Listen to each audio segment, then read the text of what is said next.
Boa tarde, pessoal. Sejam todos bem-vindos aí ao nosso ciclo de palestras. Hoje a gente ficou um pouquinho enrolado aqui por causa da tecnologia, mas está dando tudo certo, tá bom?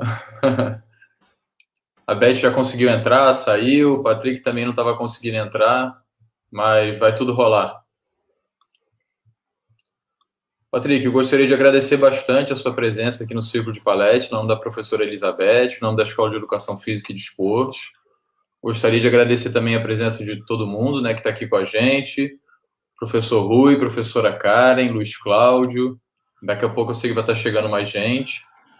Patrick, queria pedir que você ficasse à vontade aí para poder se apresentar. Se você quiser, já pode colocar sua apresentação também, que eu coloco na tela. Beleza, boa tarde a todos. A tecnologia sempre nos pregando algumas surpresas, mas nós somos resistência, persistente, não desistimos. Estou com outro telefone aqui, eu falei, no ruim de tudo, vai pelo telefone, vai sem apresentação.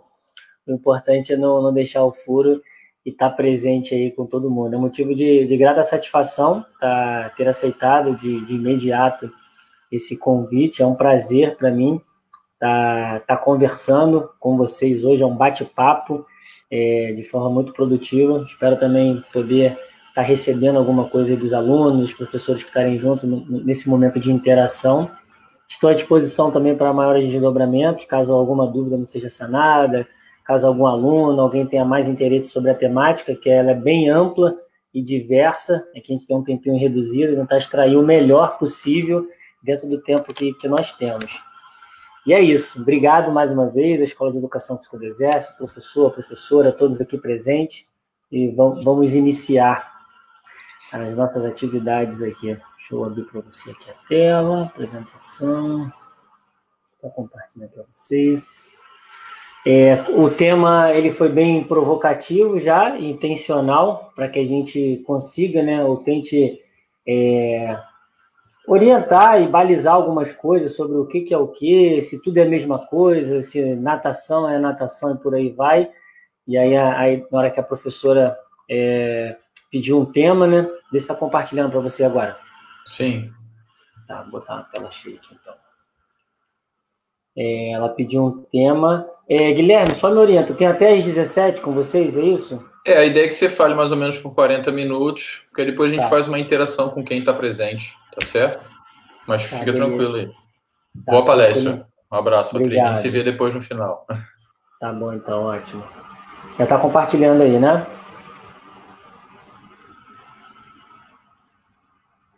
Tá sim, você pode começar.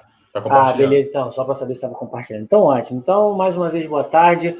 Hoje, esse time aí tão extenso e nobre de profissionais aí da área da aquática, falando para vocês, chegou a minha vez de estar conversando um pouquinho sobre a temática tão importante e sugestiva. O que, de fato, o que é natação paralímpica, o que é natação adaptada ou natação inclusiva? Será que é tudo a mesma coisa? Então, será que eu posso considerar tudo que é uma coisa só? Está no meio líquido, está no meio aquático, está atuando com a pessoa com deficiência, é tudo uma coisa só? Então, eu espero, durante esses 40 minutos aqui dessa sustentação oral, que essas dúvidas sejam diminuídas ou até mesmo aumentadas e crie mais curiosidade aos alunos, a quem estiver aqui presente, assistindo ou em outro momento, e possa investigar um pouco mais sobre essa temática. Então, esse é um aluno nosso, um dos nossos projetos aqui no Rio de Janeiro. Nós temos alguns polos de natação e outras modalidades paradesportivas espalhadas no Brasil, em algumas parcerias. Só por aqui já dá muito pano para manga, análise biomecânica. É um aluno se deslocando no meio líquido, né? O esporte é a natação, dá para ver que está na água ali, tem a raia, e aqui já dá bastante coisa para a gente conversar. Esse é um pouco do meu currículo, quem quiser me acompanhar nas mídias sociais também, @PatrickProfessor. Tenho uma experiência com paradesporto de alto rendimento, trabalhei alguns anos com a Seleção Paralímpica de Natação, vinculada ao Comitê Paralímpico Brasileiro. Sou técnico habilitado internacional nível 3 pela Academia Paralímpica Brasileira. Sou profissional de educação física, sou empresário do ramo da saúde e do bem-estar, sou diretor de esporte de 2 institutos internacionais, o Instituto Superar e o Instituto Incluir, que atuam com modelos de negócio na parceria público-privada, através de projetos na área do esporte, da educação e da cultura, com parcerias bilaterais com o governo alemão e o governo europeu na cidade de Portugal. Então, temos sede no Rio de Janeiro e projetos em alguns estados do Brasil, que eu faço essa gestão aí na direção de esporte.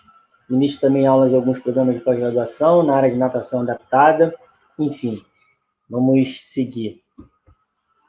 Quem quiser acompanhar, por favor, @PatrickProfessor, Instagram, Facebook, YouTube, LinkedIn, todos os meios de comunicação social. Eu estou bem ativo, bem presente, mostrando um pouco do meu trabalho, um pouco do que eu faço. Começando sobre a natação inclusiva. Então, esse é um evento nosso, né? É um evento que a gente chama de Festival da Diversidade. Aí tem os nossos alunos, os nossos familiares. Num evento como esse, a gente chega a colocar mais de 500 pessoas nas praias do Rio de Janeiro. Essa aí é a Praia do Pontal, lá no Recreio, pertinho lá da Pedra do Pontal, onde nós fizemos uma ação que chamamos de Festival da Diversidade, onde pessoas com e sem deficiência, elas atuam e transitam, integram o mesmo ambiente. E, poxa, para estar falando de natação, o pessoal está na areia, porque a cereja do bolo desses eventos, né, que a gente faz na praia é justamente o momento de entrada no mar, de natação no mar, que a gente faz sempre junto em parceria com uma escola de natação que já atua com a natação no mar. Nesse evento em específico, a gente fez em parceria com a Jerônimo Teles, que é lá na Pedrona, lá, quase no canto já lá do Recreio 12. Então, a natação inclusiva, ao meu ver, né, sobre a minha ótica, é toda a possibilidade do meio aquático que eu faço a inclusão dessas pessoas que têm essas características, que nós chamamos de pessoas com deficiência, no meio aquático e proporcionando também outros benefícios, não só o benefício por si só da atividade no meio líquido. Então, para que a gente entenda um pouco melhor, a natação inclusiva, ela rompe uma dimensão do esporte somente pelo movimento. Ela tem outros atributos e outras intenções que estão por trás do gesto motor. Então, geralmente, né, em suma, a procura da natação inclusiva, às vezes a água é só o meio, não é o fim. Então, é o meio onde essas pessoas que são segregadas, que são excluídas da sociedade, podem, através da ferramenta educacional, que também é o esporte, serem incluídas socialmente, fazendo uma atividade física e, claro, tendo todos os seus benefícios fisiológicos, biológicos, que qualquer prática regular da atividade física promove. Então, quando a gente pensar em natação inclusiva, é sempre bom a gente pensar e ultrapassar um pouco a dimensão do movimento pelo movimento. Então, a gente ganha esse aspecto, que de fato é incluir essa pessoa em alguma determinada atividade e que o meio vai facilitar, utilizando todas as propriedades físicas e orgânicas desse meio, que é o meio líquido, para que essa criança tenha o prazer, tenha a ludicidade, tenha, de fato, se sinta bem naquele meio e consiga interagir com outras pessoas, consiga interagir com outros comandos, que o meio vai favorecer que ela fique mais relaxada, enfim, com N técnicas que a gente pode atribuir. Não vou entrar aqui nesse caminho. Então, de uma forma geral, a natação inclusiva tem por esse objetivo, utilizar a água como meio, né? O esporte como meio. A gente transpassa a questão do movimento. E aqui é uma outra foto de onde nós estamos localizados também, no Rio de Janeiro, em Jacarepaguá, ali no SESI da Jeremário Dantas. E até uma palestra que eu consegui lá com o coach Puciel, que foi lá falar para a gente um pouquinho, lá com os nossos alunos, os mesmos alunos que estão na foto anterior, só que em um outro momento. E aí os nossos alunos ali, os nossos estagiários, professores, a equipe da multidisciplinar, a psicólogo também está misturado ali, a nossa nutricionista também está misturada ali, a Dani, todo mundo ali junto e misturado nessa visão multidisciplinar e interdisciplinar, que a atividade inclusiva precisa estar sustentada. Então, uma equipe de terapeuta ocupacional, o fisioterapeuta, é de fato o profissional de educação física, é o fono, é o médico. Então, cada um tem o seu lugar de fala. Cada um, dentro desse mosaico, completa uma linda imagem final, que é a melhora de uma condição ou a diminuição de um espectro, ou a diminuição de uma estereotipia que o meio proporciona. Qual é esse meio, Patrick? O meio líquido, que é muito favorável, acaba sendo uma panaceia universal. Tudo acaba indicando para natação. Então, a criança está resfriada, vai fazer natação. Não está podendo andar direito, vai fazer natação. Porque, de fato, é uma atividade muito completa. E é uma atividade que promove N benefícios. Então, saber utilizar como mecanismo de inclusão é uma coisa fantástica. É uma ótima ferramenta, né? Quando a gente fala de natação inclusiva, tá? Então, à medida que eu for falando, vocês podem ir anotando. Como eu fico sozinho nesse momento, não aparece ninguém para mim, vocês podem ir anotando as dúvidas, algo nesse sentido. A gente troca essa figurinha no final, tá bom?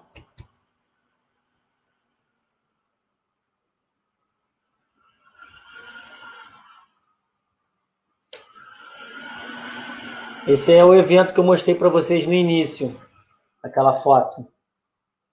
Como é que funciona esse evento?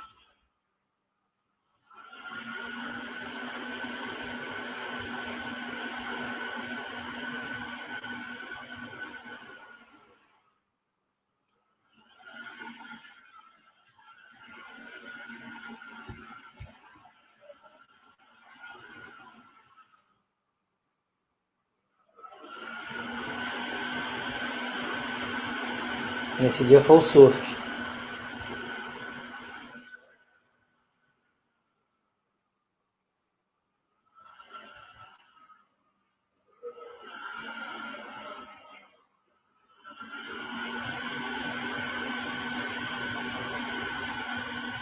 E eu estava com o braço quebrado. Atendimento mútuo às famílias.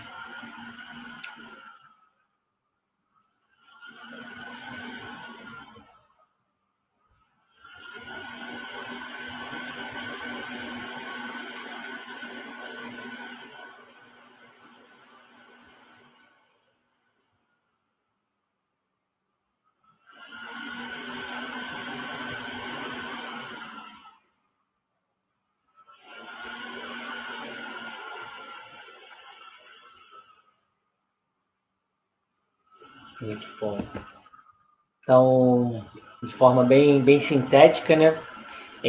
Seria um apanhado geral do que é a proposta da natação inclusiva, que de fato é você juntar todos esses pontos de inclusão social, interação interpessoal e relacionamento humano em uma atividade, que no caso a temática é a natação.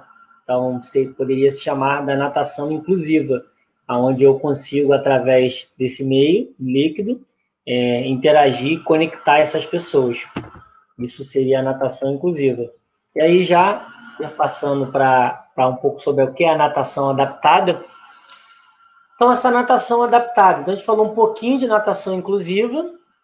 Então, se nós estamos falando de natação inclusiva, e agora passando para a natação adaptada, a todo momento, né, ao meu ver, nós estamos adaptando, de alguma forma, os métodos, os meios para os determinados fins, que são as pessoas que estão recebendo esse serviço, né, esse protocolo e por aí vai. Então, se eu tenho uma pessoa com uma certa idade e eu vou aplicar aquele mesmo treino na água para uma outra pessoa, eu vou adaptar aquele treino. Então, toda vez que eu faço uma adaptação naquilo que, teoricamente, seria o convencional a ser utilizado, pode-se considerar que eu estou adaptando, eu estou fazendo uma natação adaptada. Então, não tem rampa, não tem elevador, não tem escada para a pessoa entrar e sair da água para fazer a minha aula de natação. Um exemplo, já fui algumas vezes, né? Mas aí conversando com o grande amigo Fabrício de Masi, lá na UFRJ, na Rural, a piscina lá, um exemplo, a piscina, o nível da água para o espelho d'água para a borda é uma distância muito grande. Como é que você faz? Então, você não consegue dar essa atividade, você não vai fazer essa atividade, você vai o quê? Adaptar. Porque a bem verdade que a maior parte dos lugares que você for encontrar para ministrar a sua aula de natação, caso você receba a pessoa com deficiência para ser o seu aluno, você vai precisar adaptar muita coisa. Porque dificilmente você vai encontrar um local 100% preparado. Primeiro, 100% preparado arquitetonicamente. É quase que impossível uma piscina, um espaço físico que esteja 100% pronto para receber um cadeirante, para receber um muletante, para receber um deficiente visual, por aí vai. De fato, os locais, as arquiteturas, elas não estão prontas para isso. O que quebra esse gelo e faz com que nós não mais uma vez, vamos dizer assim, não tem vaga para você aqui, não dá para você fazer atividade conosco. Procura um outro local, que esse local não é preparado para você. Eu não consigo te dar aula. Então, nesse momento que vai entrar a natação adaptada. É com o que você tem, correto?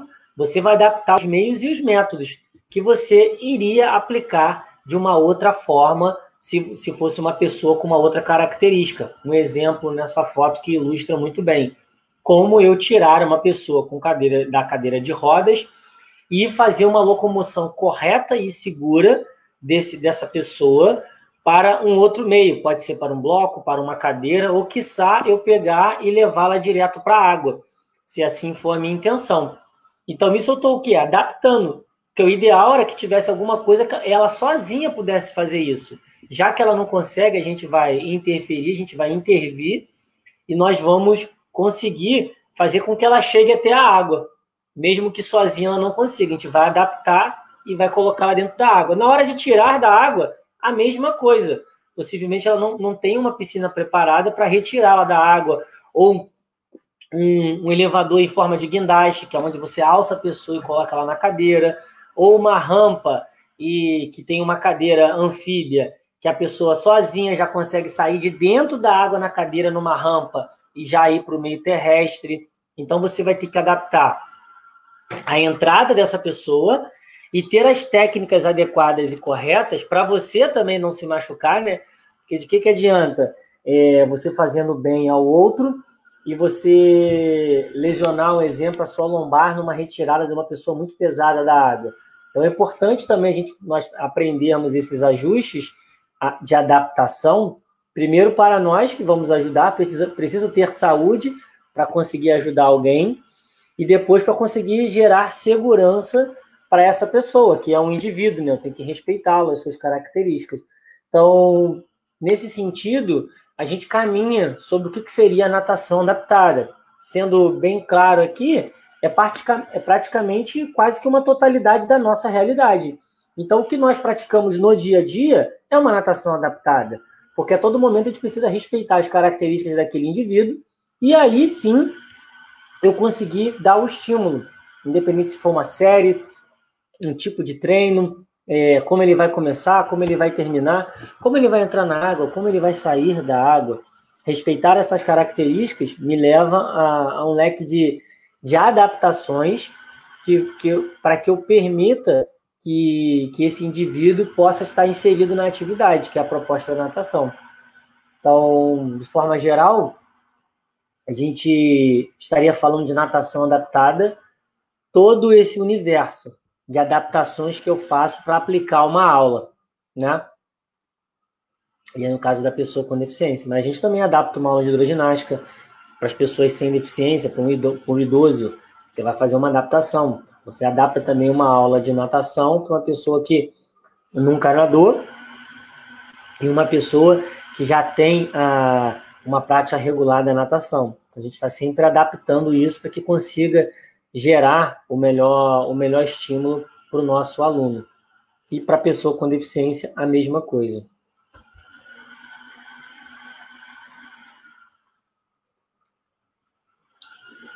Então, esse é um curso, né? Eu fazendo o programa de capacitação de todo o sistema Firjan, né? Sistema Social da Indústria, do Estado do Rio de Janeiro.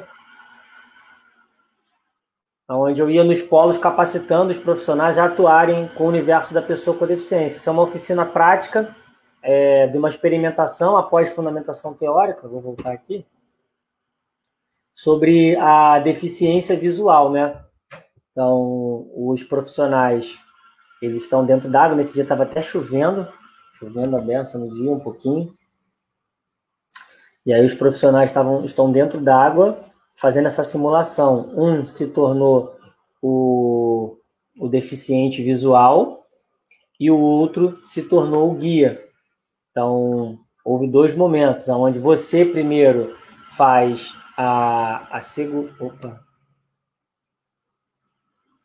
Tem um momento onde você faz a segurança e o outro momento onde você fazem a segurança para você.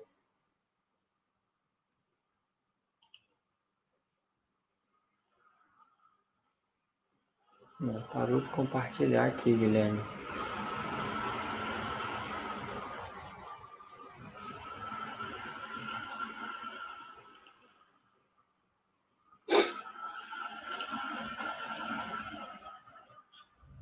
Tenta novamente aí, por favor. Caiu, vamos voltar. Cadê a apresentação? Como foi?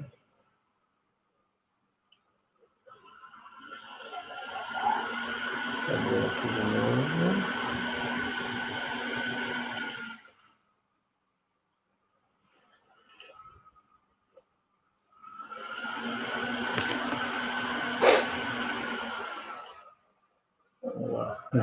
Beleza.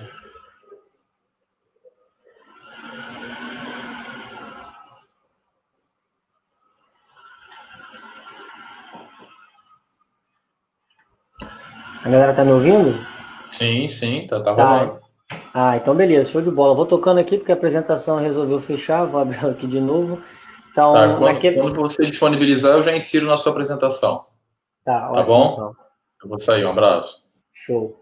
Então, naquele vídeo onde eu estava mostrando, são os profissionais lá da unidade, onde eles estavam fazendo uma simulação da deficiência visual, onde uma vez você experimenta sendo o deficiente visual e a outra vez você experimenta sendo o guia, fazendo a segurança dessa pessoa, para que, de fato, você esteja dos 2 lados da pele. É importante você fazer a segurança dessa pessoa, claro, e é importante também você se sentir como pessoa com deficiência visual para ver como é que é a sensação.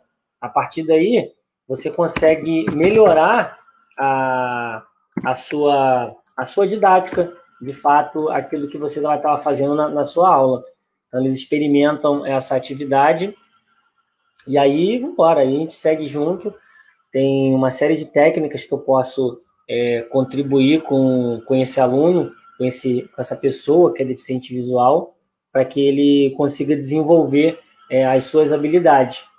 Quando eu entendo essa realidade na prática, eu vivo na pele, né, uma empatia real, eu consigo ampliar os meus horizontes.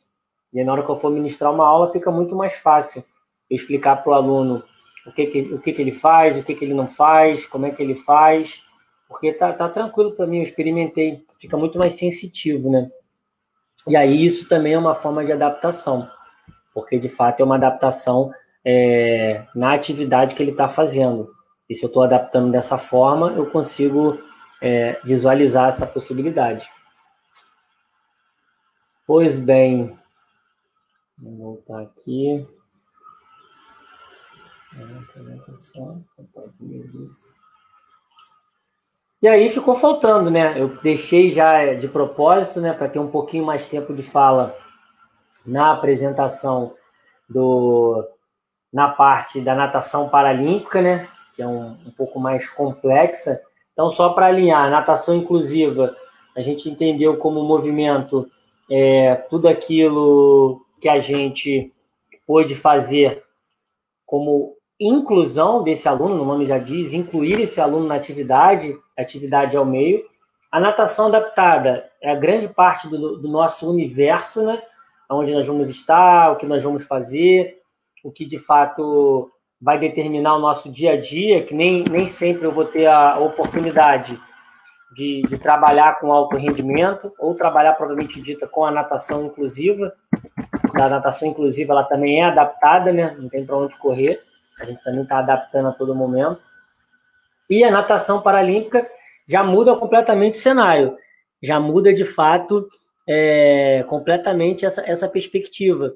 Porque quando eu mudo para a natação paralímpica, e aí a gente está falando de natação, que existe uma série de regras pré-estabelecidas, um órgão regulador e tudo aquilo que tem direito, para que, de fato, essa natação possa ter um parâmetro de como ela aconteça. E aí nós temos um sistema de classe, nós temos também um sistema de verificação se esse atleta está apto ou não a participar dessa modalidade paralímpica e se de fato ele está pronto para conseguir colaborar com aquilo que ele precisa dentro dessa natação. A apresentação, não quer abrir, então a gente vai sem apresentação, eu tenho um slidezinho solto aqui dela, eu vou abrir de outra apresentação só para vocês entenderem. E aí, quando a gente fala de classificação, seria uma forma da gente equalizar, né, do sistema, equalizar essas pessoas com deficiência de uma forma mais equânime possível, né? Então, como é que eu consigo equalizar essa tamanha diversidade que essas pessoas têm de características mesmo? Vou abrir aqui. Acho que foi. Então, esse aqui é uma foto, né, de 2013, onde eu estou aqui. Não sei se tem aquela pontinha aqui em cima da Joana. É a seleção brasileira paralímpica de natação. A gente está competindo o Mundial IPC, lá no Canadá. E é onde foi o ápice aí da minha participação, depois de 2 anos aí trabalhando junto com o Comitê Paralímpico Brasileiro, junto com a seleção principal e a seleção de jovens da natação, atuando como a preparação física seco e o auxiliar técnico na água.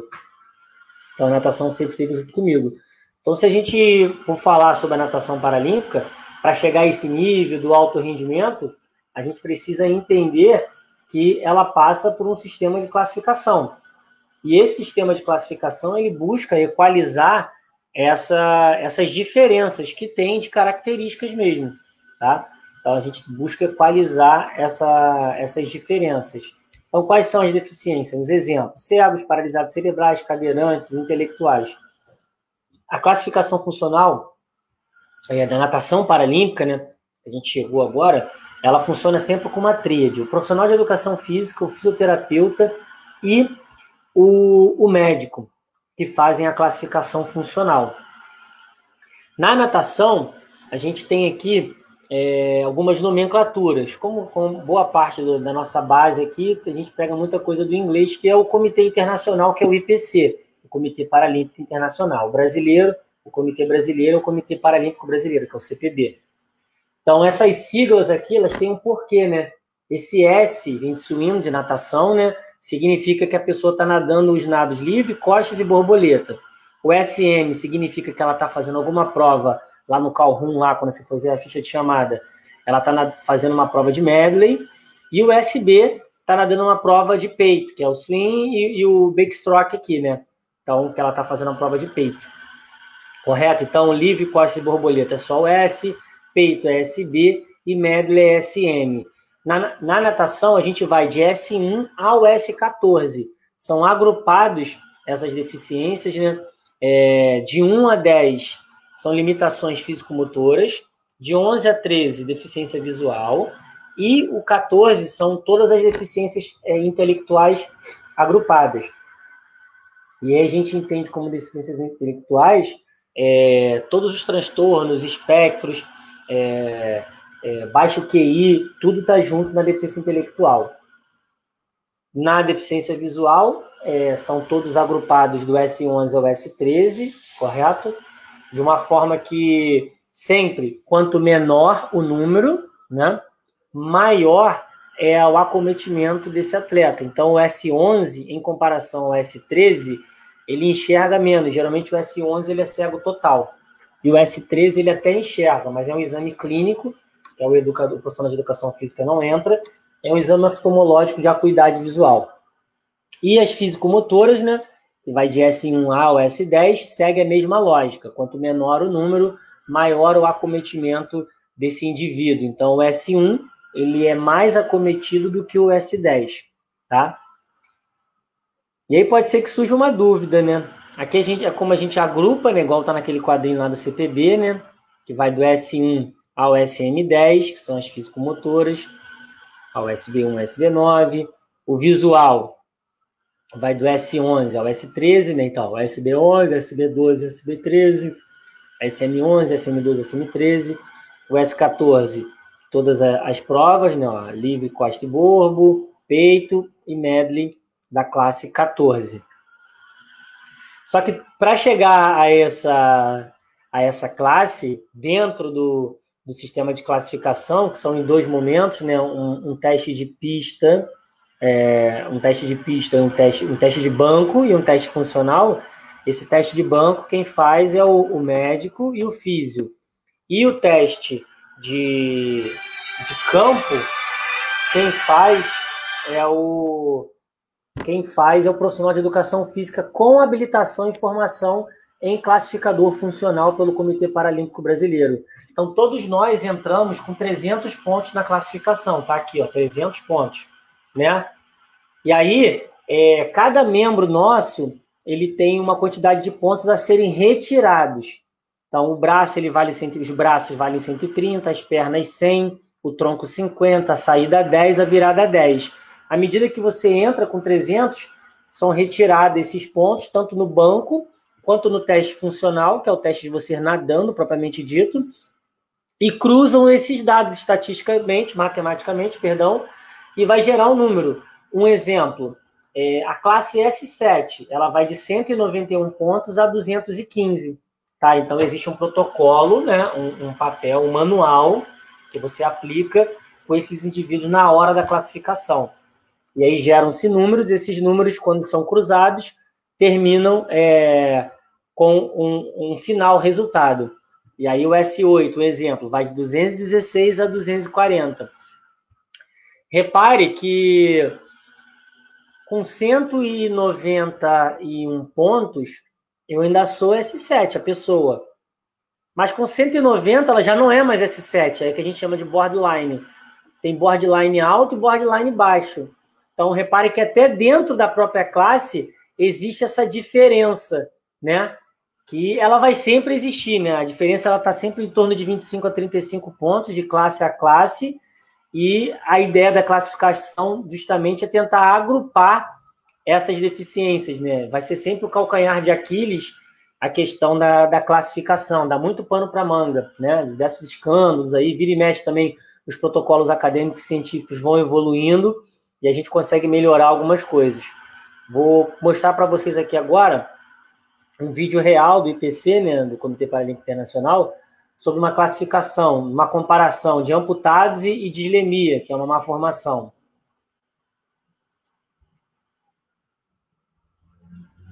Então, ela vai mostrar o formulário aí para vocês, justamente como é que é. Ó, esse é o formulário de classificação.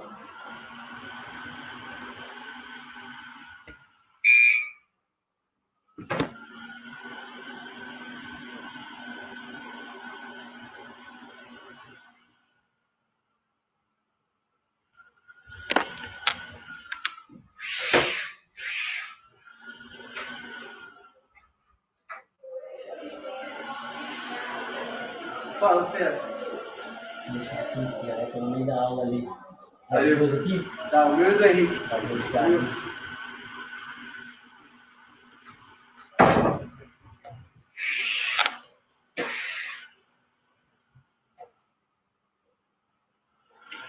E ela tá fazendo as marcações, né, dos acidentes anatômicos.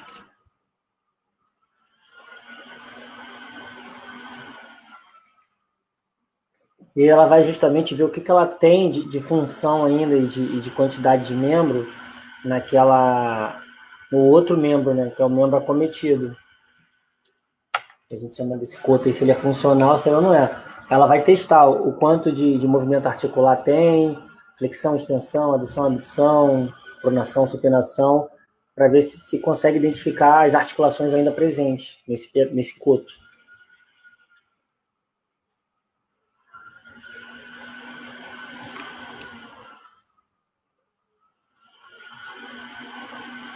E é isso. Provavelmente quem está fazendo essa perimetria e tudo mais é uma físio e tem um médico ou outro físio sentado pegando as anotações que ela vai cantando e vai informando.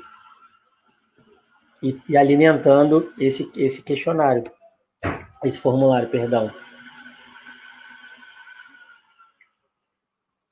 E agora um clássico amputado alto. Uma amputação alta. E ela vai ver o outro membro se está preservado e tudo mais. E vai fazer os testes funcionais para ver o que funciona. Esse é o teste de banco, tá? Não é um teste de água. Depois se cruza essas informações com o teste da modalidade. Cada modalidade tem esses dois cruzamentos. No caso, você está falando de natação, então depois aqui ela vai fazer o teste, ele né, faria o teste funcional dentro da modalidade. Aí vai ver virada, vai ver saída, vai ver o gesto motor do nado, ver o quanto aquele coto aí é funcional ou não.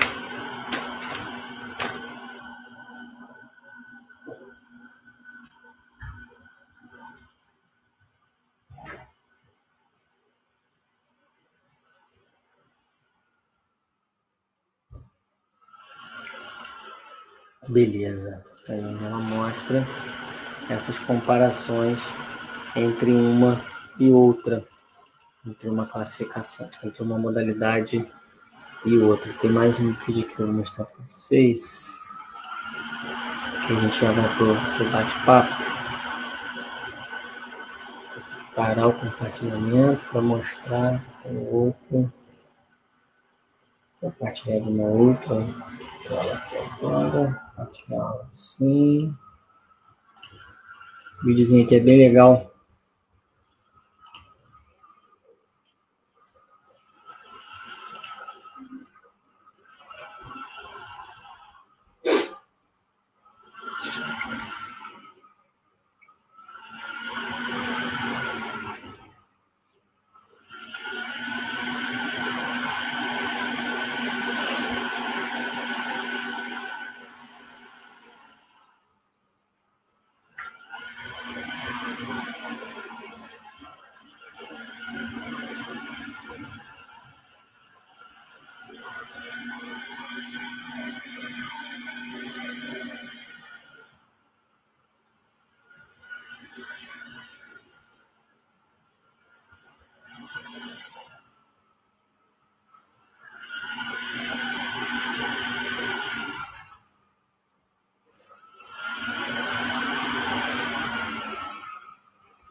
Muito bom. Vamos tomar o tempo aí da galera. Passa muito rápido. Já podemos conversar um pouquinho. O tema é muito vasto. Eu tentei enxugar bastante para que a gente possa conversar um pouquinho no final também e deixar um pouco do gostinho de quero mais aí com vocês sobre essa temática tão relevante. Fala, Patrick. Obrigado. Opa. A professora Elizabeth conseguiu acessar, conseguiu entrar ótimo. No nosso bate-papo. Deixa eu ver se dá tudo certo aqui. Beth, você tem que liberar o seu microfone. Enquanto a Beth se prepara ali, pessoal, eu queria pedir, por favor, que vocês escrevam aí no Facebook as suas mensagens. Olá, boa tarde. Vou colocar aqui na tela. Boa tarde, Beth. Tudo bem, Patrick? Tudo ótimo. Eu tive um monte de problema aqui, então nem consegui entrar na hora. Quer dizer, eu estava na hora, mas o computador não estava. Então, eu saí correndo e eu entrei em outro, né? Mas, infelizmente, não consegui acompanhar a tua apresentação. Eu espero que tenha sido tudo normal, aí tudo certinho. Aqui eu estou com problema de internet, a internet está caindo, o computador parece que está com malware também, então está me boicotando. Eu te agradeço, viu, Patrick, a sua presença. Eu vou ver depois, que fica gravado, eu vou ver depois, mas eu tenho certeza que você contribuiu e muito aí para a gente, né? E suas informações eu acho que foram bem legais. Luiz Cláudio, a gente vai te dar a palavra daqui a pouco, tá bom? Eu também acho que a gente pode abrir isso, por que não, né? Então, vamos abrir para as perguntas aí, que o Luiz Cláudio está aflito ali. Então, lá, obrigado, Patrícia. Obrigada a todos que estão aí também. Obrigada. Eu que agradeço. Pode responder aí o amigo. Já posso responder essa aqui? Tá, uma pena que a capacitação para trabalhar com pessoas com deficiência seja muito restrita e não acessível a todos. Realmente, a falta de uma técnica correta para o translado da cadeira para a piscina tanto pode lesionar quem quer ajudar, quanto é penoso para o cadeirante. Se eu já presenciei um acidente nesse translado da cadeira para a piscina e vice-versa. Então, Luiz Cláudio, é muito pertinente a sua fala, mas também, se nós olharmos no ponto de vista histórico e social, a pessoa com deficiência, ela vem também rompendo de diversos aspectos. Um exemplo, dos últimos números do censo do MEC, é muito pouco recente o acesso à pessoa com deficiência ao nível acadêmico. Então, essas barreiras, elas vão continuar existindo, porque a inclusão é um processo. Repito, inclusão é um processo, ela não está pronta, tá? Então, elas vão sempre continuar acontecendo, porque os prédios estão aí. Você não vai demolir um prédio e construir outro. O que a gente espera de um reflexo para a sociedade é que mais cadeiras letivas estejam presentes também em todas as áreas e esferas de ensino. E assim a sociedade vai estar mais preparada. Mas, de fato, essa dificuldade ela vai além de uma dificuldade técnica. É uma dificuldade da pessoa com deficiência de ter acesso a tudo. Ela não tem acesso a nada. Então, por conta disso, acaba que os profissionais que vão trabalhar na área não identificam isso como nicho de mercado. Eu já estou atuando com pessoas com deficiência há mais de 17 anos ininterruptos, desde o alto rendimento até modelos de projetos em parceria público-incentivadas no antigo Ministério do Esporte, né, que hoje é o Ministério da Cidadania, no Ministério da Cultura e no Ministério da Educação. Então, a gente atua em 3 áreas, educação, esporte e cultura, com projetos no Brasil e com parcerias também fora. E, de fato, é uma dificuldade que hoje eu vejo que continua tendo dificuldade. Eu estou um tempinho já nesse universo. Mas é super pertinente, a gente precisa mais conversar, precisa ter momentos de diálogos como esse, para que os discentes enxergam que é um nicho de mercado. O último censo do IBGE, mais de 22% da população brasileira se autodeclara pessoa com deficiência. A gente precisa enxergar que essas pessoas têm potencial para pagar as coisas e a gente pode ser um nicho de mercado para a gente futuro. Ou seja, não enxergar como a gente enxergava 30, 40 anos atrás, como coitadinho, como diminuído, como ele está precisando muito da gente. Não, é um direito. A declaração, o Tratado Universal das Pessoas com Deficiência, ele tem peso constitucional. É um direito da pessoa com deficiência ter o acesso ao esporte, a tudo. É isso. Fala, Bessa. Prof. Patrick, existem métodos específicos para lidar com alunos atletas com deficiência intelectual? Então, os métodos, eles são os mais variados possíveis. O Alan Novato, o que, de fato, vai melhorando a sua didática e a sua prática é a própria experiência, tá? Entendendo que, na maioria das vezes, a deficiência intelectual ela não está associada a uma comorbidade fisiológica, tá? Se ela tiver associada a uma comorbidade fisiológica, você precisa seguir os parâmetros. Um exemplo, a síndrome de Down, a trissomia do cromossomo 21, ela já vem com algumas comorbidades juntas da síndrome, por isso que o nome é síndrome. Então, cardiopatia, dislipidemia, frouxidão ligamentar, hipotonia muscular, e por aí vai. Entre em torno de 15% de uma frouxidão atlantoaxial. Então, isso é importante de uma atividade para impacto. Você pedir um raio-x ao médico da cervical, porque ele tem essa instabilidade atlantoaxial, é uma característica do percentual da síndrome de Down, e também está considerado dentro da deficiência intelectual. Então, é um universo grande. Mas quando você vai entrando na especificidade, fica mais fácil. Um exemplo, uma pessoa que tem o QI abaixo de 75, ela é considerada uma pessoa deficiente intelectual. Logo, se for uma questão só de atenção, de dificuldade, lalação, por aí vai, ela tenha preservado. Vocês estão ouvindo? Minha filha chorando, tá? Minha filha tem 4 meses, Marina. Tá dando chilique aqui com a minha esposa.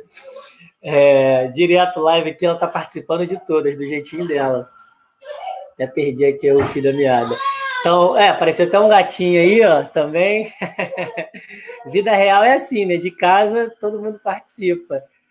Então, o Alan Novaes, de fato, não existe um método específico. O que existe são conteúdos que vão se somando e você vai entendendo a realidade e respeitar o indivíduo como si só, tá? Como eu falei aqui anteriormente. Então, se ele tiver o fisiológico preservado, você pode aplicar nele uma carga de treino que é idêntica ao indivíduo convencional. Um exemplo, não dá para você comparar uma pessoa com síndrome de Down, que ela é considerada um DI, um deficiente intelectual, com uma pessoa que tem um déficit de atenção ou um transtorno leve do autismo, porque essa pessoa que tem um transtorno leve do autismo, ela pode ser que ela tenha o fisiológico preservado. Então, a carga de treino pode ser normal, porque o fisiológico vai responder. Já para a pessoa com a questão da síndrome de Down, você não pode aplicar a mesma carga de treino, porque você entende a questão da dislipidemia, você entende a questão da cardiopatia, isso vai prejudicar uma característica natural da síndrome.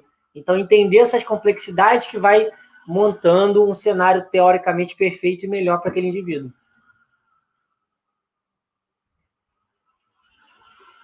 Patrick, eu tenho uma pergunta. Faça. Você falou desse sistema de classificação, né, da natação competitiva, e eu já vi realmente alguns colegas criticarem isso por essa dificuldade de criar um critério que realmente seja, vamos dizer, justo. O que você acredita que possa acontecer no futuro, tentando melhorar esse sistema de classificação? Então, Guilherme, sendo bem sincero, esse é o sistema dentro de uma natação competitiva mais justo que existe. A gente segue o padrão ouro lá, o comitê segue, e é porque isso sempre vai ser um calcanhar de Aquiles, porque imagina só, como que você vai gerar um sistema de classificação que considera um indivíduo por vez? Nem se eles fossem gêmeos idênticos, você conseguiria. Então, quer dizer, são indivíduos completamente diferentes. Então, o que o sistema faz é minimizar essas diferenças e colocá-los de formas agrupadas. É o que a gente tem de melhor aí, no meu entendimento, até é o melhor que pode ser. Porque senão vai ter que, um exemplo, tem 100 provas de crawl lá. Você vai ter que ter 100 sistemas diferentes, que são 100 pessoas diferentes, e como é que você junta elas? Cada uma vai nadar diferente. É igual na natação convencional. Eu faço preparação física também de 2 atletas olímpicos, né? Uma da seleção principal de natação, que é a Malu Peçanha, os 2 são atletas do Pinheiro e treinam comigo no COB, ali no Maria Lenk. E o outro é a seleção juvenil, que é o Felipe também, que nada pelo Pinheiros. E aí, imagina, os 2 são diferentes, e aí eu queria botar um moleque que é juvenil para nadar com o Master, pô. Não dá. São diferentes. Então, na natação convencional, a gente divide em categorias, igual aquele exemplo ali do Comitê de Portugal. E na natação paralímpica, a gente divide em classes, que é uma forma de você equalizar isso, para que a coisa consiga acontecer. Um exemplo, a classe S1. Imagina que um cara vai nadar 50 livre, o cara demora 6 minutos para nadar 50 livres, porque o cara não mexe nada, só mexe o pescoço. É um lesado medular alto, o cara só mexe o pescoço, só ondulação de pescoço. Isso, gente, Estamos falando de natação paralímpica, natação competitiva. Não é vendável, não dá público, não dá coro. Como é que uma prova de 50 livros vai ter 6 minutos? Não consegue. Então, são os diálogos. A gente está tratando de pessoas com deficiência, mas hoje um atleta paralímpico ganha 60 mil reais, gente. Ganha 60 mil reais por mês. É Bolsa Pod, é Bolsa Auxílio, é patrocínio. O cara ganha 60 prata por mês. É outro nível. Então, quando eu tive essa experiência de ficar 2 anos adido com o comitê, é um fisiologista, é nutricionista, é psicólogo, é o preparador físico, é o técnico, é o bioquímico. É toda uma equipe que a altura para você manter aquilo ali. Que é um outro seara. Por isso que eu deixei no final, que é um pouco mais polêmico, mas é uma realidade também. Então, de repente, esse indivíduo começa por uma natação inclusiva, ele é adaptado na natação, quem sabe ele pode vir a despontar e mostrar um rendimento assim à altura, e aí você consegue inscrever ele para participar de uma atividade mais competitiva, porque esses circuitos eles acontecem a níveis regionais, a níveis nacionais e a níveis internacionais. Tem todos os níveis, né? E o maior evento em idade escolar para as pessoas com deficiência é um evento brasileiro. Isso é muito interessante, porque é a Paralimpíada Escolar. Vou botar um vídeo para vocês verem aqui para a gente finalizar.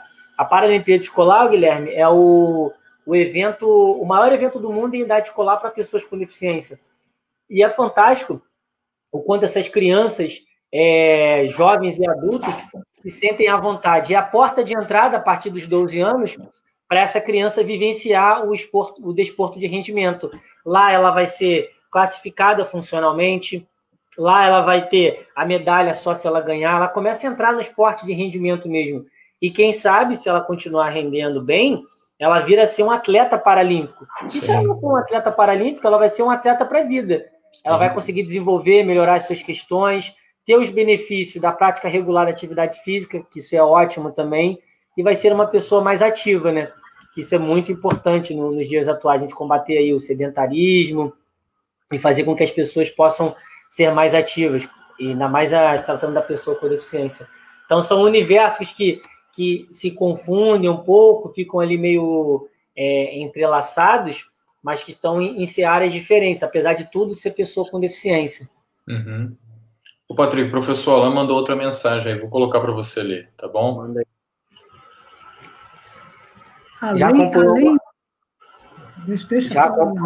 Já acompanhou algum atleta que mudou de classe por conta da funcionalidade aumentada?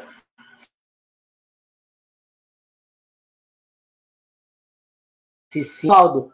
Todo mundo deve conhecer o Clodoaldo aí, foi o que acendeu a pira olímpica aqui nos Jogos Paralímpicos de 2006. É um grande amigo pessoal meu. Eu peguei a transição do retorno do Clodoaldo após o escândalo dele com Daniel Dias, que uma delegação estrangeira pegou ele andando ele é um paralisado cerebral, é o PCzão lá, o Clodô, e pegaram ele andando no vestiário. Teoricamente, na classe dele, as pessoas não são muito andantes. Filmaram, mandaram para o IPC, o IPC notificou o Comitê Paralímpico Brasileiro para que logo na próxima aparição internacional o Clodoaldo ele estivesse presente, para que ele fosse revisto a classificação. Foi quando ele subiu de classe, né? Foi quando ele subiu de classe. Isso é muito comum, tá, Alan? Porque, na verdade, a classificação ela é contínua, a não ser um amputado. Você treinar, sua perna não vai crescer, né? Amputou, correto? Mas é muito pertinente a sua fala, porque de acordo com o nível isso é perguntado também, tá? O nível de treino, há quanto tempo você treina, quantos períodos você faz de treino por dia, por semana, qual é o teu volume de treino, para quê? Para entender que esse cara está aparecendo agora no paradesporto, qual é o nível de possibilidade que ele tem para ainda melhorar. Então, o cara acabou de começar a aparecer uma competição, você inscreveu ele. E a gente sabe que algumas características da deficiência, com a atividade física, elas vão ser diminuídas e a funcionalidade desse indivíduo vai melhorar e muito. Então, isso é levado em consideração também na hora da classificação. A classificação ela é bem amarrada, ela é bem redondinha, para que, de fato, isso seja minimizado. Então, geralmente, você ganha uma classificação mais alta para esperar você evoluir um pouco mais no esporte e você ganhar a sua classificação de verdade. A não ser que você chegue na competição quando você já está há muito tempo já treinando, tá? mas a classificação ela é respeitada de acordo com a característica da deficiência. E a gente sabe que algumas deficiências diminuem as estereotipias e tudo mais, e a funcionalidade melhora, porque o esporte também consegue fazer isso. Você ia perguntar, Elizabeth?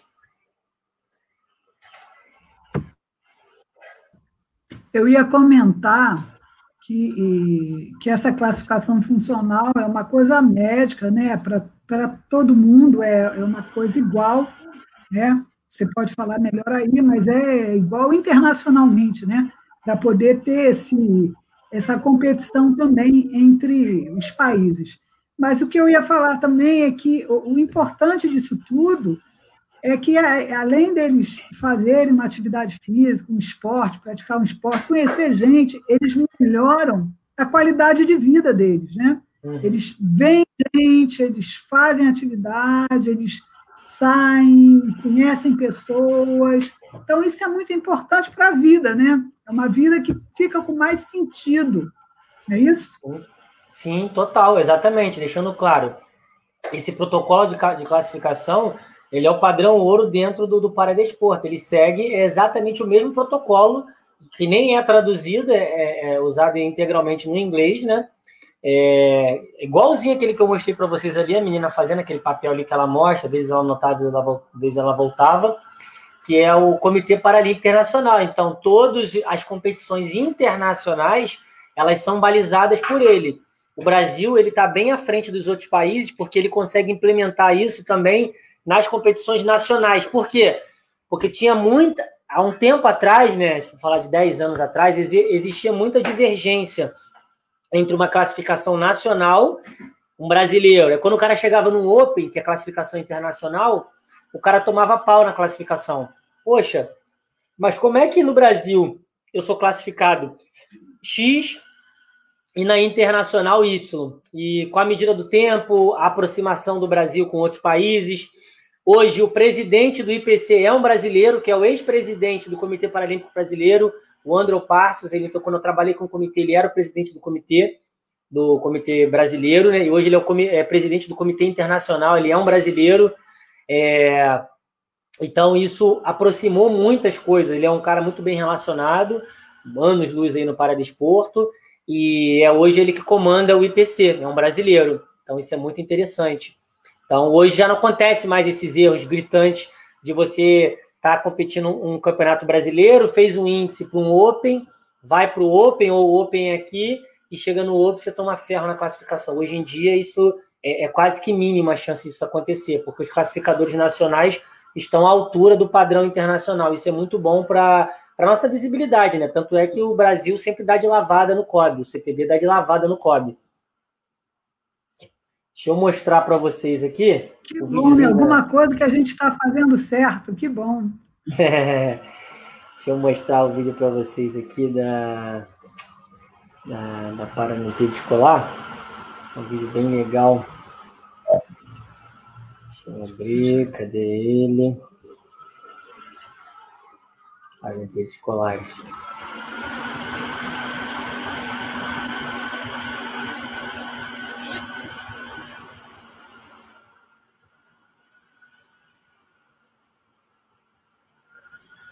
Enquanto você está colocando aí, Patrick, vou falar aqui um pouquinho. Não sei se todo mundo teve oportunidade de ver um documentário na Netflix, não estou me lembrando o nome, a Fênix alguma coisa, sobre as Paralimpíadas. E é muito interessante a gente ver tudo que acontece, todo o envolvimento dos atletas, né? E uma coisa que eu achei assim, super interessante foi esse que você falou aí, que está aqui, um brasileiro que está no COB, eles relatam que quase não teve Paralimpíada em 2016. Ele está no IPC. Ele está no IPC, o Andrés. Ele está no IPC. Pois é. Quase não teve a Paralimpíada de 2016, o COB, o pessoal... Você viu essa fala dele no documentário que está no Netflix? Isso. Foi uma luta para poder conseguir isso acontecer de verdade, né? Porque foi tanta politicagem, tanto desvio de dinheiro, que na hora não tinha dinheiro para fazer a Paralimpíada. Então, isso é muito triste, né? É uma coisa que também foi lá para fora, né? Os atletas ficaram sabendo que quase que não teve a Paralimpíada, né? Eles falando, poxa, a gente treinando, e quase que não teve. E tem umas coisas interessantes, assim, quem se interessar para ver, uma coisa que aconteceu foi que quando teve a Olimpíada na Rússia, não teve Paralimpíada, porque os russos disseram que lá eles não têm pessoas com deficiência, né? Então é bem interessante para a gente conhecer as coisas, né? O que acontece por aí, né? Vamos ver o vídeo? Vamos colocar para vocês aqui. Compartilhar com vocês.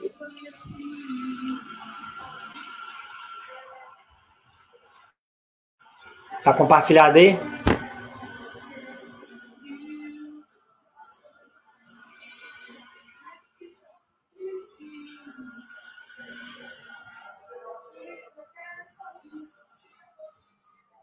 Patrick tá compartilhado, mas a tela tá preta para mim. Como é que tá para você, Beth?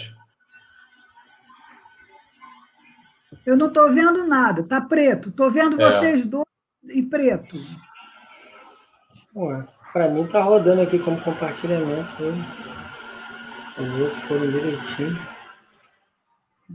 O meu aqui eu nem pode se guiar muito pelo meu, que o meu aqui está bem complicado.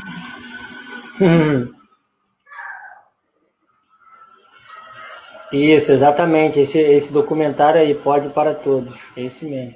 Eu não sei se esse pode para todos, não. Pode para todos, sim. É esse. É esse o nome? É Fênix alguma coisa, então em inglês deve ser. Muito bom. Você viu, Karen? Muito bom. Muito bom. Tá compartilhado aí agora a telinha do vídeo ou não? Tá, mas continua preto. Tá, então vamos ver se agora vai rodar. Tá indo? Não. Não? Não? Eu já falei com o Guilherme que eu não gosto dessa plataforma, não, mas ele falou que ela é muito boa. Eu é que sou ruim aqui, mas... Então tá bom. Era para mostrar o vídeo aqui da Paralimpíada Escolar, as crianças lá comemorando, bem legal, mas não rolou, tá tranquilo. Mas que é uma porta de entrada muito boa para quando o indivíduo está iniciando, né, na sua fase de maturação e tudo mais. Tá no YouTube esse? Não, esse não tem no YouTube, não, do meu acervo pessoal aqui. Esse é seu? Tá aqui. A Karen está perguntando aí. Participa das competições, atletas participam, não tem categoria, né? Diferente da natação convencional, tudo é absoluto, né? Então, vamos dizer assim, comparando com uma natação convencional, não tem petis, chupetinha, juvenil, que tem classe funcional. Se ele render funcionalmente para conseguir os tempos, bater o índice, natação é tempo, não tem para onde correr. Então, se ele conseguir bater os índices lá para conseguir medalhar, ele vai medalhar. Ele vai entrar e vai ter uma classe, ninguém quer saber a idade dele, ele vai ter uma classificação funcional, que nada tem a ver com uma identidade cronológica dele. Isso não é levado em consideração. E ele vai entrar na água com todo mundo que é da mesma classe dele. Quem chegar em primeiro ganha. E é assim que funciona, é a regra do jogo. Tá? Não tem limite de idade, não. Claro que um atleta de 50 anos já não é mais um jovem, né? É jovem há mais tempo. Ele precisa correr atrás da molecada aí que tá voando, né? Mas tudo bem.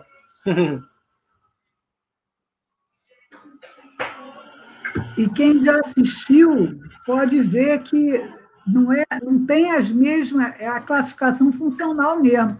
Não tem as mesmas deficiências, não tem as mesmas, né, dificuldades. Alguns têm braço, alguns não têm braço, alguns têm meio braço, né? Alguns têm uma parte da perna. Então, dá para ver. Isso aí na internet tem, no YouTube tem umas competições. É bem interessante para quem se interessa por essa área. É bem interessante conhecer, né? E se interessar um pouco mais, vocês podem, quem se interessar, já for formado, profissional que está se formando, pode fazer o curso de classificador funcional pelo Comitê Paralímpico Brasileiro, que tem duração de 1 ano. E aí é um curso que ele é ministrado de forma gratuita pelo CPB, né?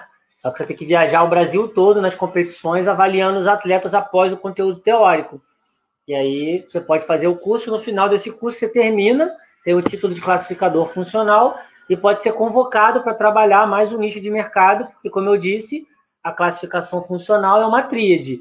Precisa ter um médico, um fisioterapeuta e tem que ter um profissional de educação física. Em todas as modalidades. Eu falei da classificação da natação. Tem do atletismo, do power soccer, do tênis de mesa, do voleibol sentado, do rugby, do arco, tiro com arco. Todas as modalidades têm o seu sistema de classificação.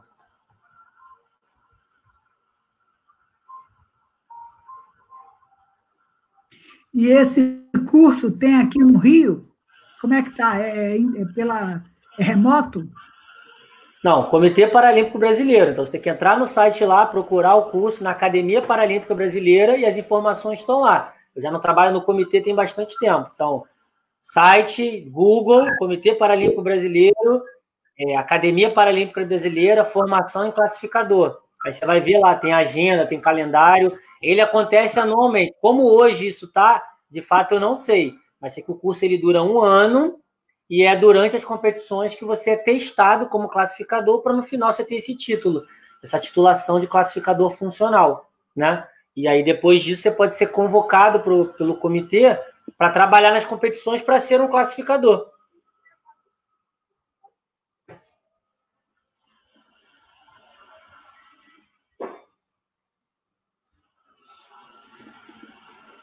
Ainda vai tentar passar o vídeo? Está tentando? Como é que está aí? Não vou passar não, porque já deu o nosso horário aqui já. Não deu certo, né? Não foi, tá tudo bem. Pena, a gente é que perde. Então, a gente está aqui. Então, vamos lhe agradecer, viu, Patrick? A sua participação, assim, excelente, sua palestra, sua disponibilidade de estar aí para fazer essa apresentação para o pessoal aí. E muito obrigado e contamos com você em outras situações. E você pode contar com a gente também, viu? Logo breve aí que nosso retorno voltar, né? Presencialmente. Quem sabe que pode fazer isso de forma presencial, algumas oficinas dinâmicas também dentro da água, que é super bacana, para a gente estar experimentando também, não tem problema nenhum. Estou à disposição para que os alunos aí quiserem me seguir, me acompanhar, tirar algum tipo de dúvida, que eu possa estar ajudando aí também, não tem problema nenhum. Se quiser o meu contato também pode pegar a professora Elizabeth. Se quiser conhecer os projetos do Instituto Incluir e do Instituto Superar, pode também mandar mensagem, visitar. Nós temos um polo aqui no Rio de Janeiro. E é isso, estou à disposição. Agradecer imensamente pelo convite, a responsabilidade e seguimos. Nós nos sentimos muito honrados pela sua participação e agradecemos a sua disponibilidade. Tá? Foi Guilherme, ótimo. Vai falar alguma coisa, Guilherme? Guilherme vai vir despedir? Não, Beth, então, eu me despeço aqui fora, Beth. Na próxima semana vai ter 2 palestras, né, direto de Portugal para a gente aí. Uma às 16 e uma às 17, se eu não me engano. Tá bom? Então, estão todos convidados.